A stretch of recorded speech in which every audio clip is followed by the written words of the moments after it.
This week I'll show you how to put some wow in your Tau as we paint this ghostkeel from the Vi'orla Sept. Welcome to the painting coach. The first thing to show you is how I've split everything into sub-assemblies. So I've taken the legs and sprayed them Chaos Black, the head sprayed that Mephiston Red, and everything else I've sprayed with Corax White. I've taken the armour panels and I've just put them on some card with some double-sided craft tape. The first thing we need to do is paint all the black parts. So I'm going to use Abaddon Black for this, and I'm going to paint everything that needs to be black. If you're not sure, check the box art. But essentially I'm painting all the exhausts, all the boosters, as well as all the joins of the armour and any of the gyros.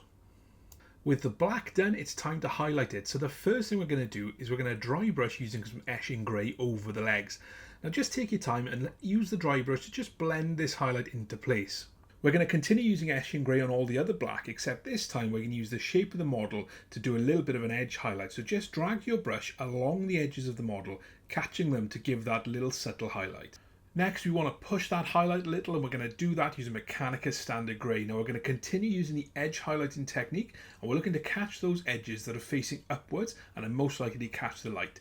Take your time and just work it through until you've got a really nice bright black highlight. One of the key components of the Vi'orla Sept armour is these grey panels, so we're going to make a start with that. Now I'm going to follow exactly what's on the box art, and I'm going to use some Dawnstone to do this. You can probably get away with one coat, however you may need two in some places. So we'll shade and highlight the white and the grey areas next, and the colour we're going to use for this is Agrax Earthshade. Now take your time with this and you're looking to paint it just into all the recesses. If you use oil paints, you've got some oil, I'd highly recommend you use an oil wash for this step as it'll be much quicker. Something like Van Dyke Brown will be perfect. However, what we're looking to do is just paint this into those recesses. We're going to highlight the white next, but if you need to, go back in with some Corax White and repair any mistakes you might have made.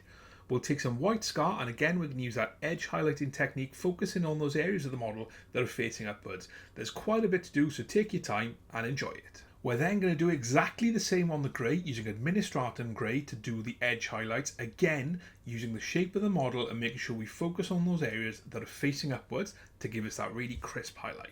The red helmet on this model is a really nice splash of colour, so let's highlight it. First up, we're going to take some Evil Sunz Scarlet and we're going to edge highlight all of those areas where we can find the sharp edges, again paying attention to the parts that are facing upwards, and we'll catch the light. We'll finish the red highlight using some Wild Rider Red, and essentially we're going to do the same thing again, except making sure we've got much thinner lines and much crisper highlights. So again, take your time, use the tip of the brush and drag it along those edges. We're nearly finished, and for this stage we're going to do all the lenses as well as the glow of all the weapons, and the colour we're going to use for that is Aethermatic Blue contrast paint. Really easy and simple, just paint it over some white areas such as the lenses and also on the insides of the weapon coils to get a really nice effect.